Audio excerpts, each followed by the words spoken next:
Well, hello, good evening, model railroaders. It's Jason down in the training room of the Red Rock Northern HO Scale Model Railroad. It is Tuesday evening, January 13th, I believe, 2026. Got a few updates. Been doing some work down here. Also been running some operations, running some trains, which is great. But I'm going to cut straight to the updates and talk about what I put in. So the first item is cameras and hidden staging. So for several years, possibly for as long as I've had hidden staging, I've wanted cameras in there so that I can see what's going on in there, see if I have trains in there, see if there's maybe a derailment or a stuck train, whatever. Fortunately, in my hidden staging, the track work is really good, and I haven't had any derailments due to track work. But when I bring a train into hidden staging, I'm really flying blind.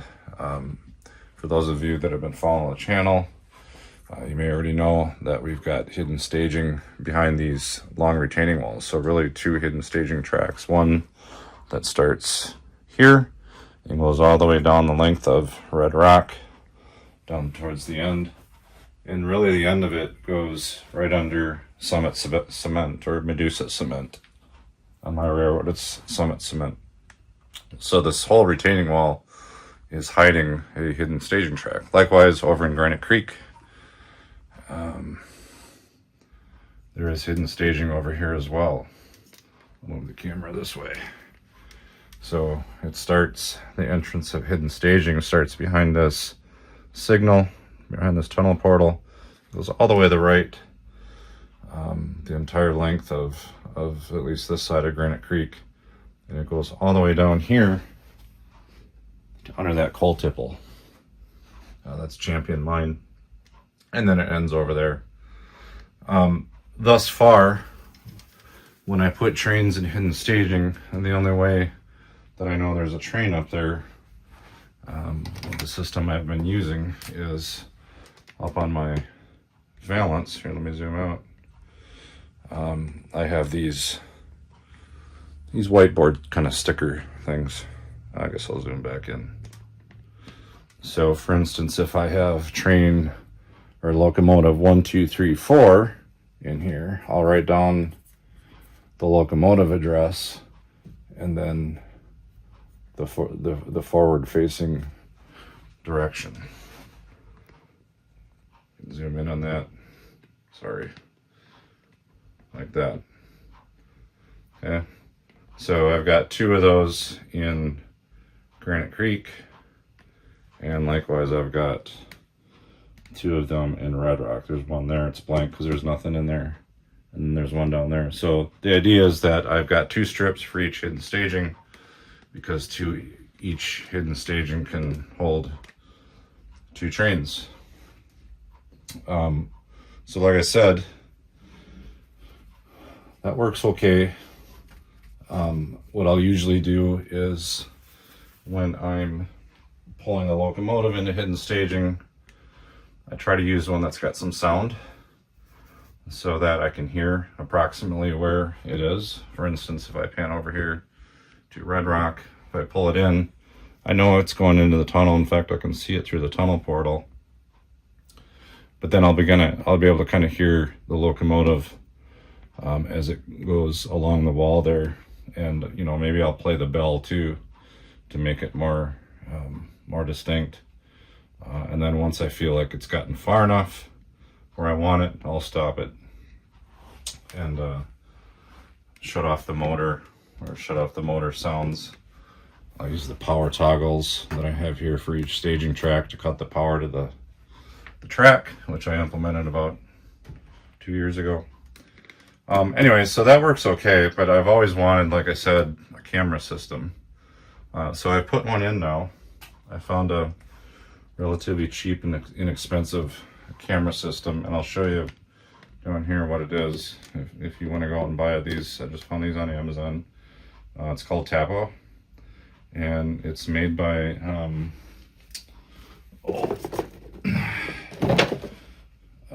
it's made by TP-Link, who is a manufacturer of kind of small office, home office, and personal networking gear. They make switches and hubs and things like that. Well, hubs aren't really a thing anymore, but network switches. Anyways, it's 4 wireless cameras, at least for the signal. They run off Wi-Fi here in the home. And then they plug in. They've got a little wall wart that you plug into an outlet. And so what I've done, and I will demonstrate, I'll stitch it into, I'll cut it into this video. You'll be able to see what I've done is I've got a camera. I've got 4 cameras in now. So I've got one all the way down at the end under Summit Cement, so I can see the tail end of the track. I've got one pointed at the entrance of Red Rock Staging. It actually sits, it's sitting right about here. And I'm not going to take the retaining walls back off to show you where they are, but suffice to say they're sitting in there. So I got one in here facing the hidden staging. And then likewise over in Granite Creek, I've got one sitting, hopefully you can see the poker, about right here-ish, and it's facing that way towards Champion Mine. And then all the way at the end, I've got one under Champion Mine in the hidden staging, or pointed at the hidden staging, and up the hidden staging track, so you can kind of see the trains coming in and out when they're coming to the end. So those are in. They're working great. I'll focus back on the cameras while I talk. They do have, they will pick up sound. I don't really use that feature, I guess, but it's enabled. They have night vision, that was one of the requirements all along, because obviously it gets dark in the hidden staging tunnel. So they work great. I think a lot of people use these for baby monitors. So I'm happy with it.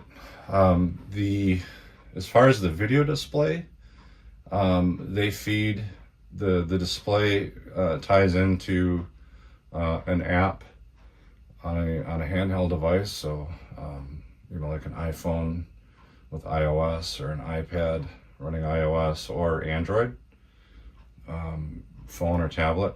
I personally have iOS devices in my house, so thus far I've only run it, or have it running on my phone.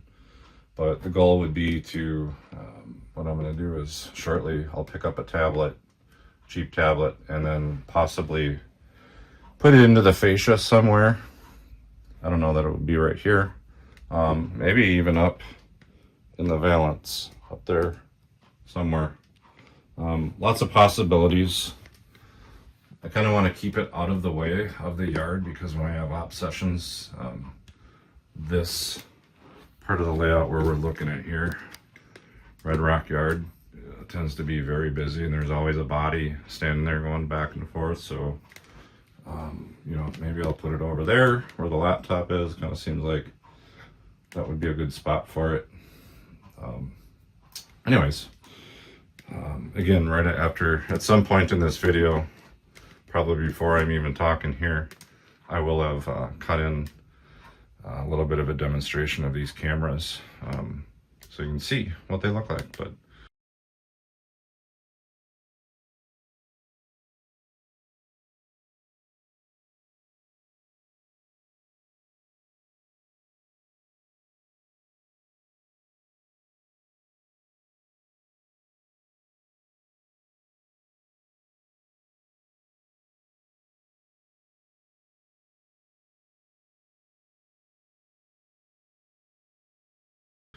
pretty happy with it.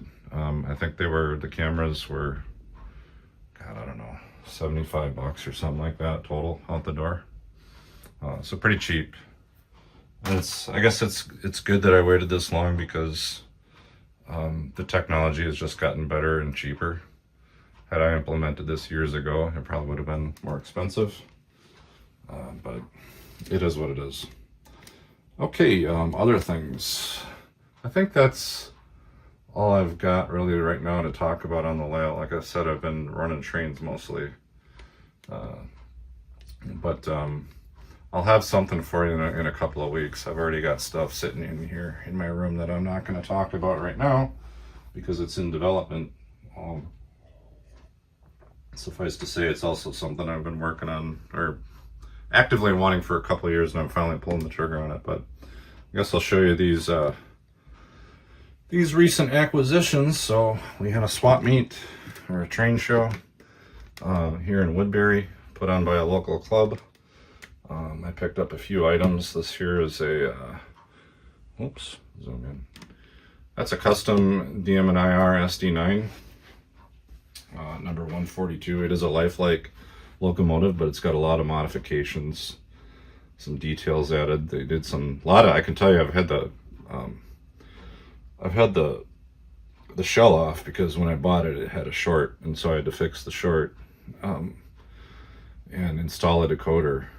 And there's been a lot of milling to the frame under the shell, but you can see it's got this custom fuel tank stuff going on there.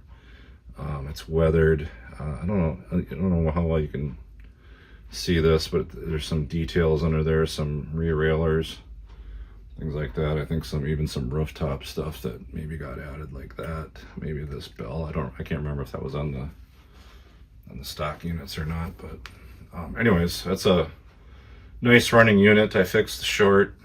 I put a ESU Loc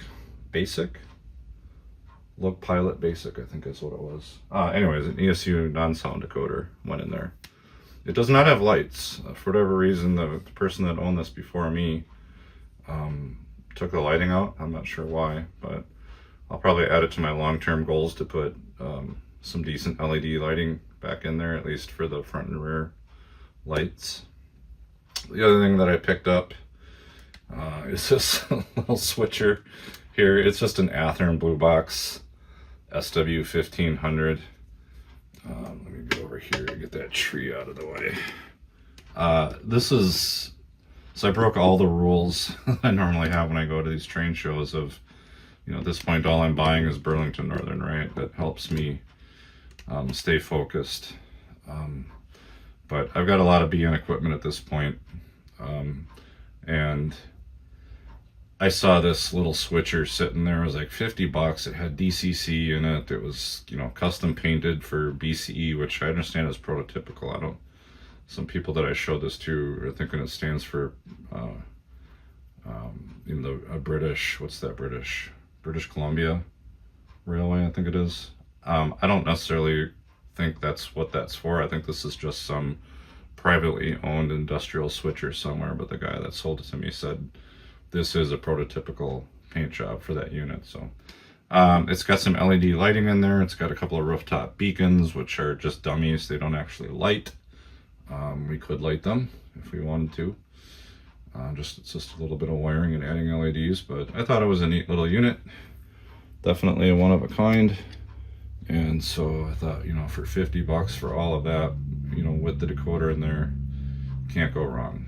And it runs well. It's a little noisy, like some Athearn Blue Boxes are, but it runs really well. So it's kind of neat. Last but not least, let's swing over to Prairie Co-op. Let's zoom out here. Whoops. Prairie Co-op. Okay, here we go.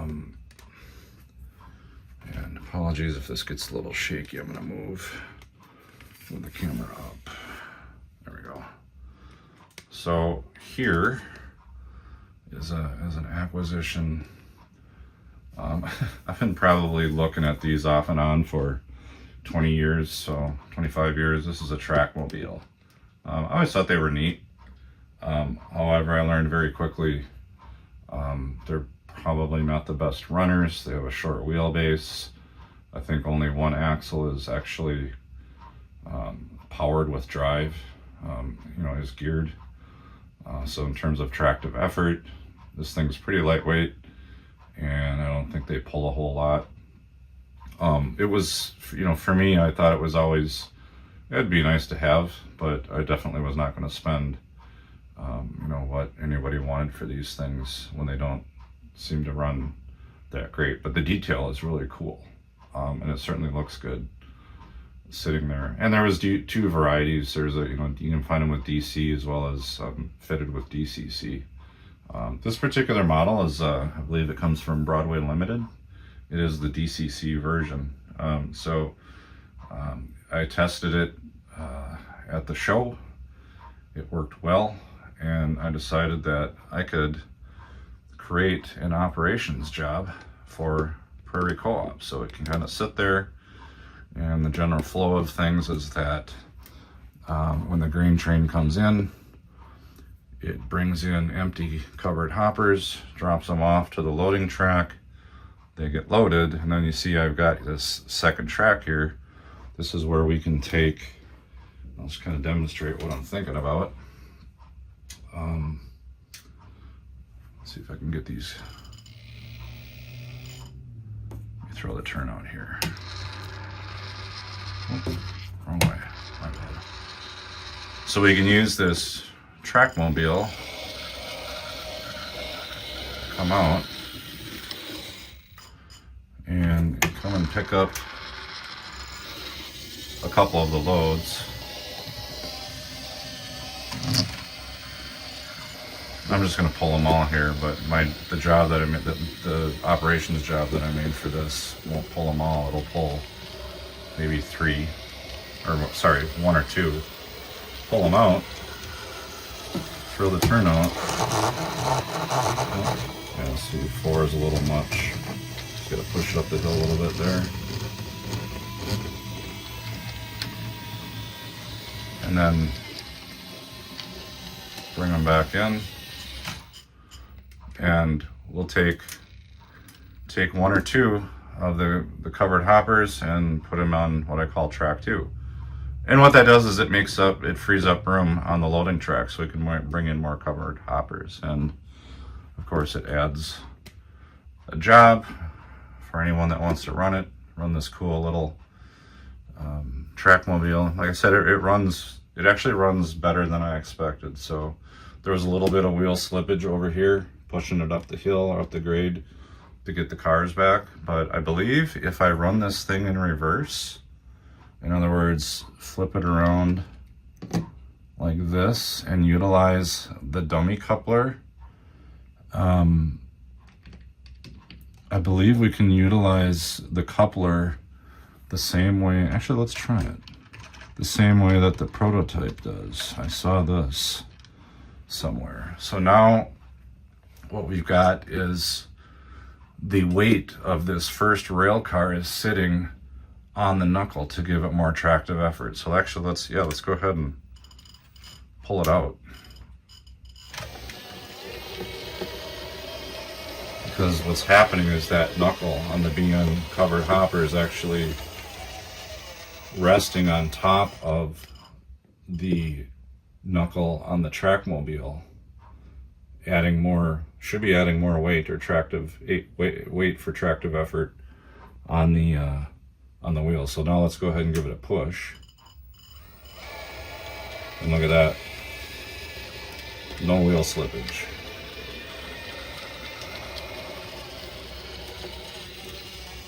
So that's definitely a possibility. But like I said, in reality, this train, we're not going to be pulling, well, we could pull 4 cars out, but we're not going to be putting 4 cars into track 2 here because they simply won't fit. But I've got the operations job already created for this, for JMRI. I can show you. I don't know how well you can see this. Maybe I will take a picture and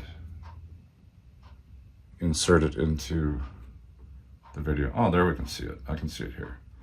So this is the scheduled work for the Granite Creek Prairie Co-op Trackmobile, is to acquire the BNS at Trackmobile, which is address 10, and then pull 2 cars from the loading track at Prairie Co-op and put them on track 2. And then when you're done with that, park the Trackmobile on either track. And so that's the job. So that's it for now. Trying to keep this one short, and we already went almost 20 minutes. That's amazing. So I'm gonna sign off here. Happy railroading. See y'all later. Bye bye.